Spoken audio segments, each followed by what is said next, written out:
Hello दोस्तों, session start होगी 3 second बाद। स्टार्ट। सभापति महोदय, केंद्रीय सरकारी कर्मचारियों को हिंदी में प्रशिक्षण के सभी पहलुओं पर विचार करने तथा अब तक उसकी प्रगति की समीक्षा करने के लिए एक समिति के गठन का प्रस्ताव है। समिति इस योजना के उद्देश्यों की पूर्ति और उसकी सफलता तथा भविष्य में इसमें सुधार लाने के बारे में सुझाव देगी। अगले 2 वर्षों में शिक्षकों को प्रशिक्षित करने की भी एक योजना तैयार की गई है। गृह मंत्रालय ने हिंदी का प्रयोग बढ़ाने के लिए एक कार्यक्रम तैयार किया है। हिंदी सलाहकार समिति ने 22 जून को यहाँ अपनी बैठक में इस पर स्वीकृति दे दी है। मंत्रालय ने खुद ही अनेक पुराने फैसलों के कार्यान्वयन में धीमी प्रगति पर चिंता व्यक्त की है। अब तय हुआ है कि भारत के हस्ताक्षर किए जाने वाले सभी अंतर्राष्ट्रीय समझौते तथा संधियां जो हिंदी में तैयार होने वाली हों, अवश्य ही हिंदी में तैयार होने लगेंगे। करारों, संविदाओं तथा टेंडरों के फार्मों आदि को हिंदी और अंग्रेजी में तैयार करने के प्रयत्न किए जाएंगे। पैराग्राफ।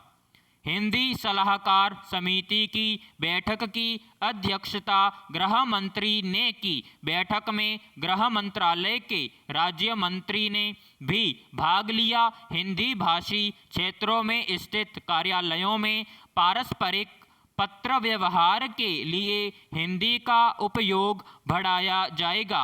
पहले वर्ष में हिंदी में न्यूनतम पत्र व्यवहार 30% तथा अगले वर्ष में उसे बढ़ाकर 50% करने का फैसला किया गया है।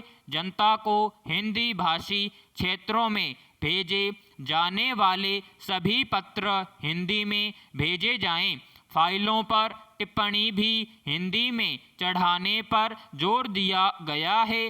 प्रेस विज्ञप्ति आदि का हिंदी में भी पर्याप्त मात्रा में प्रकाशन न होने के कारण इस काम में तेजी से प्रगति करने पर जोर दिया गया है। जिन कार्यालयों में 25 से अधिक तथा 100 से कम कर्मचारी हों, उनमें कम से कम एक हिंदी टाइपराइटर जरूर खरीदा जाना चाहिए तथा हिंदी टाइपिस्ट तथा स्टेनोग्राफर भी नियुक्त किए जाएं।